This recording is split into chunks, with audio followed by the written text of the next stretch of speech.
And we are live, ladies and gentlemen. We are live. Welcome to Benchley night. It's been a while. I'm wearing my caca shirt. Caucasian Americans complaining again. Oh, because what a time it has been, ladies and gentlemen. What a time. As we pitch headlong into the cacastocracy, it's going to be an interesting ride. And I think there's nothing better, ladies and gentlemen, than Robert Benchley to see us through. Robert Benchley, who died, like 80 years ago? I think Martha Rowley. Hey, Martha. Martha's watching. I think Robert Benchley would be suitably outraged at the ridiculousness of the current moment. And we can read from him and enjoy it. Now, we're going to do a change. We're going to do a change, ladies and gentlemen, because some people have said the list of names at the beginning has gotten awfully long, and that's because I have switched to Substack rather than doing fundraisers each week. If you support this channel, ladies and gentlemen. If you support this channel, go to my Substack, Charlie Hunter Art, and become subscribe and become paid member. And what we're going to do, ladies and gentlemen, is at the end of tonight's reading, we're going to do the reading of the names and the summoning of the unidentified unglit Nakan. And we're going to go right into tonight's reading. So we have here with us Martha Rowley, Nat Hunter, Carol Burning, and John Wilhelm, and some other people, but those people have all chosen to comment, and it is delightful that you are all here. So tonight's reading is The Mysteries of Radio. It's particularly appropriate, ladies and gentlemen, because I have been trying to learn about heat pumps. And many of my little friends say, oh, heat pumps are easy, Charles.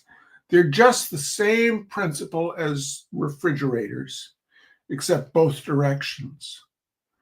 That causes my brain to immediately short out because I don't understand how refrigerators work, except you go to this box and you open it up and it's colder.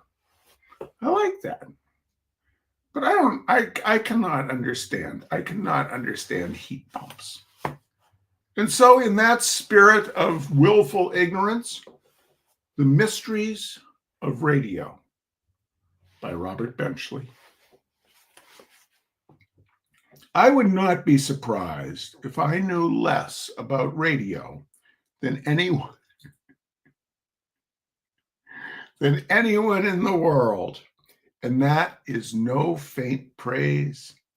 There may be some things like horseshoeing and putting little ships in bottles, which are also closed books to me.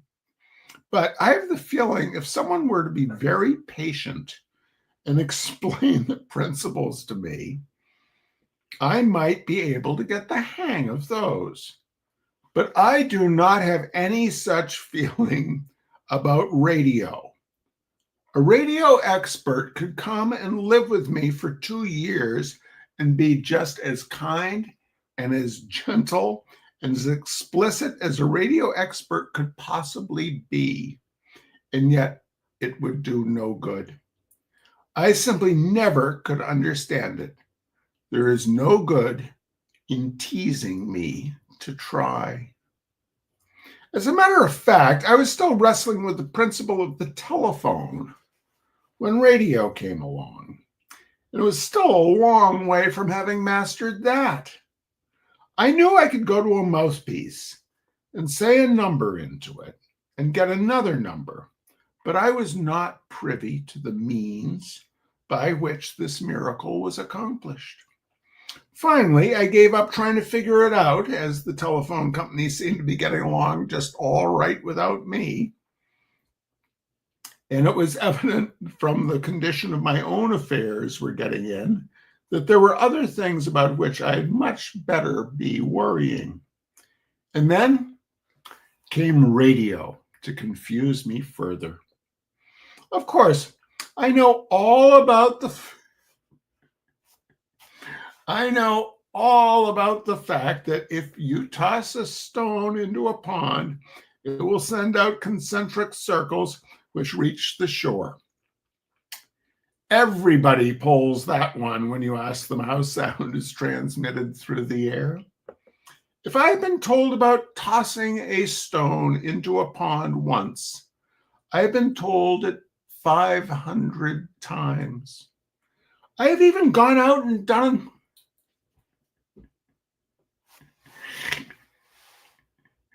I have even gone I have I have even gone out and done it myself. But I guess that I did not have the knack, for the concentric circles ran for about 2 feet and then they disappeared. And here's the picture, ladies and gentlemen. Here's the picture of Mr. Benchley throwing the rock into the pond and the little circles not really emanating out from it. But the stone and pond explanation is really no explanation at all, for there you have at least the stone and you have the pond to work with, whereas with radio you have nothing. Absolutely nothing. If people tell me about the stone and the pond once again, I shall begin to think that it is a gag worked up by those who do not understand the thing either. They've got to be more explicit if they want me to understand. Perhaps they don't care. I almost think that nobody cares whether I'm enlightened or not. Certainly nobody seems to be putting themselves out to help me. I'm sorry if I sound bitter about the thing, but I have stood it just about as long as I can. Somebody once did say something which made a great impression upon me, but which I can hardly believe. He said that the air had always been full of these sounds and that all that the radio did was to give us some means of catching them. This is a horrible thought. To think that the Rome in which the Declaration of Independence was signed would have, by the mere installation of radio, been echoing with the strains of something corresponding to "I Kiss Your Hand, Madame," or that Robert and Elizabeth Browning held hands in a chamber which was, at that very moment, teeming with unheard syllables explaining how to make bran muffins. Reason totters at this thought, and I mention the supposition here only to show how absurd the whole thing is. But the suggestion is a haunting one, even though you, as I have done, discard it as impractical. If the air has always been full of music and voices which have only just recently learned to make audible, what else might it not have been full of right now, which perhaps in 100 years will also be dragged out into the light? If by the installation of a microphone at the other end and a receiving set at my end, I learn that my Rome has all the time been full of noises made by the little gypsy robber sponge quartet over in Newark, or a man employed by some slipper concern in Michigan, why is it not possible that it is also full of things that I don't know about, such as the spirits of the men who murdered the little princess in the tower, or perhaps a couple of the Borgias? It simply makes a mockery of privacy. That's all it does. A man ought to have some place where he can go and be alone without feeling that he may be breathing in a lot of strangers and whatnots. I will even concede that the air out of doors may be full of sound waves. This sounds like it could be written by Robert F. Kennedy Jr., ladies and gentlemen, by Robert F. Kennedy Jr. I will even concede that the air out of doors may be full of sound waves, but you cannot make me believe that they can get through the walls of a great big house. They might get through the walls of a summer hotel, or even come through the open front door and work their way upstairs. I will even go so far as to recognize the possibility of something erected on a roof, catching them and bringing them down into the living room to disturb Daddy when Daddy is trying to take a nap. But to ask me to believe that a box which has no connection at all with the outside can be carried about a house which is securely locked and still keep on playing sounds which have pushed their way through stone walls, it's just a little too much. For this reason, I refused to turn on my portable radio set, which was given to me on my birthday. I will not allow myself to be made a party to any such chicanery. My biggest argument that the whole thing is fake is the quality of the stuff that comes out of the air. It's the same thing which makes me distrust spiritualism. The quality of the material offered up from the spirit world. I'm a very simple-minded person at heart, and I will believe almost anything as long as the person who tells me has a pleasant face.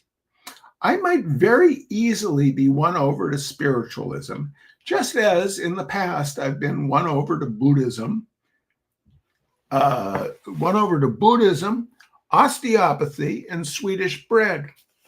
But when I go into a darkened room with the expectation of hearing something out of the great unknown, which will help clear up this mystery of life and of death, and find out merely that the uncle of some person in the room is still having that trouble with his hip that he used to have before he died, or that those old gray gloves, which I thought I'd lost, are in my winter overcoat hanging in the hall closet, it all seems hardly worth the trouble.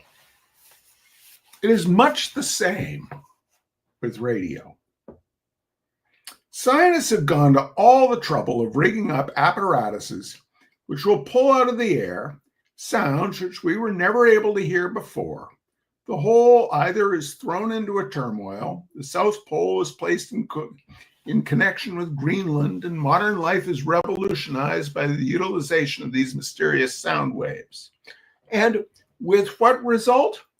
We in New York hear Miss Ellen Dragle in Chicago singing Mighty Lack a Rose.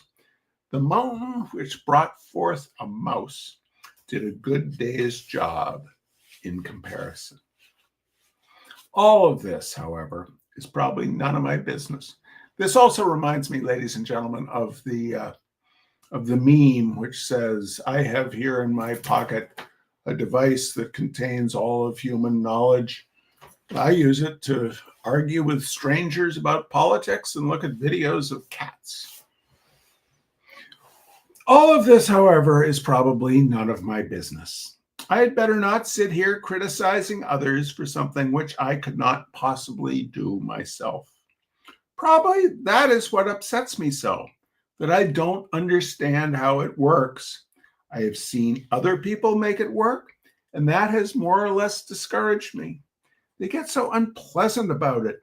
It would seem as if contact with such cosmic natural elements as electricity and sound waves and WJZ in Chicago would have a tendency to make a man broad-minded and gentle. But it does not work out that way. It just makes them nasty. I had a cousin once who built a radio. It seemed to me to be a foolhardy thing to do in the first place, monkeying around with electricity and tubes and things. But I said nothing. He read books on the subject and bought a lot of truck and sat around trying to fit things together for weeks and weeks, not speaking to his family, except to tell them to get away from there, and in general behaving in a very, very boorish manner.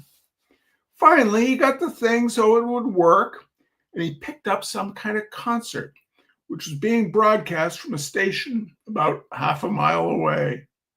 The selection was a marimba band. playing Moonlight Waves, and he was tickled to death. Everyone had to come in and listen and congratulate him. "Well, you certainly are a wonder, Ed," they exclaimed, and he said nothing to dispute them. Then he tried another station and broke in on the middle of another marimba band playing Midnight Waves. He was so pleased at being able to get another station, however, that he let it finish. That happened to be the end of that program, so he tried what he called Cleveland, Ohio. Well, it seemed that Cleveland, Ohio was specializing that day on a marimba band selections of Moonlight Waves, and Ed got another load of that for about half an hour. By this time, the rest of the family had tiptoed out of the room. The upshot of this was that Ed never moved away from that radio set for 10 days and 10 nights, always turning little knobs and looking up charts, always hoping against hope, but always getting a marimba band playing Moonlight Waves. He refused food that was brought to him, but somehow he had some whiskey smuggled in, which he consumed in great gulps to keep his spirits up. Pretty soon, this began to tell on him, and he grew emaciated and trembly, and nobody dared go near him. His wife got the doctor to come, but he would not let anyone come into the room, simply showing his teeth and growling like an old fox terrier every time the threshold was crossed. And all this time, the moaning strains of Moonlight Waves dragged through the room from Detroit, from Chicago, from Los Angeles, from Tucson, from Boston, until finally his family had to move over to the grandmother's and leave him to his ultimate breakdown, which took the form of crawling into the radio cabinet himself and singing Moonlight Waves until he collapsed and could be carried out. They never found out quite what had been the matter. Some people said he had built a gramophone by mistake, and that the marimba band number was a record which he kept on playing and playing and playing. Others said he'd stumbled on some new form of sound reproduction and had isolated a certain number of sound waves so that they could never get free. Articles were written about it in scientific journals, and he was hailed as an inventor, but it did not do him any good, as no one would want to buy a lot of sound waves which did nothing but play Moonlight Waves over and over again. The whole thing was very tragic. It only goes to show, however, that even the people who know a lot about radio and electricity really do not know an awful lot. And it makes me all the more contented to stick to my old banjo. I don't know many chords on it, but I do know where they come from. All right, ladies and gentlemen, that is tonight's Robert Benchley selection. And now we're going to read our special thanks with the shout out from the unidentified unglet in the can. Now, if this isn't your cup of tea, you can just now go right on to your radio and looking for Moonlight Waves coming to you from Cleveland, Ohio or Tucson. But if this is your thing, stick around. And we will be back next week for another not reasonably fine art talk. Those are on Wednesdays for another Benchley night.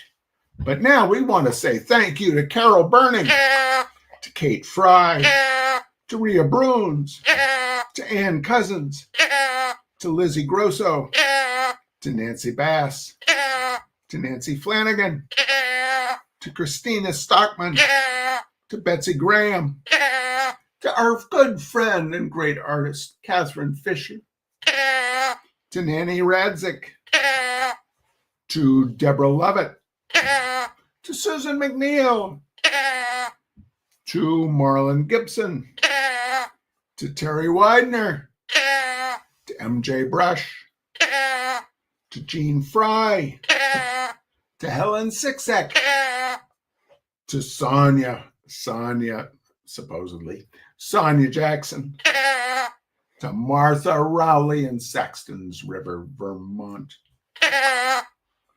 to James Galbraith, Gilbreth, to Mr. Jeb Hart, to Cindy Baker, to out there in Omaha, Nebraska, Mr. John T. Wilhelm, and in Pittsburgh, Pennsylvania, where he did not vote enough times. He did not vote enough times to save us, ladies and gentlemen. Out there in Pittsburgh, Pennsylvania, a very, very, very tall cousin, Mr. Nat Hunter, his little dog Ginger, and his wonderful wife, Elise. Thank you all so much. We'll see you next week. You take good care. Don't give up the fight. And welcome to the Cacistocracy. Bye-bye.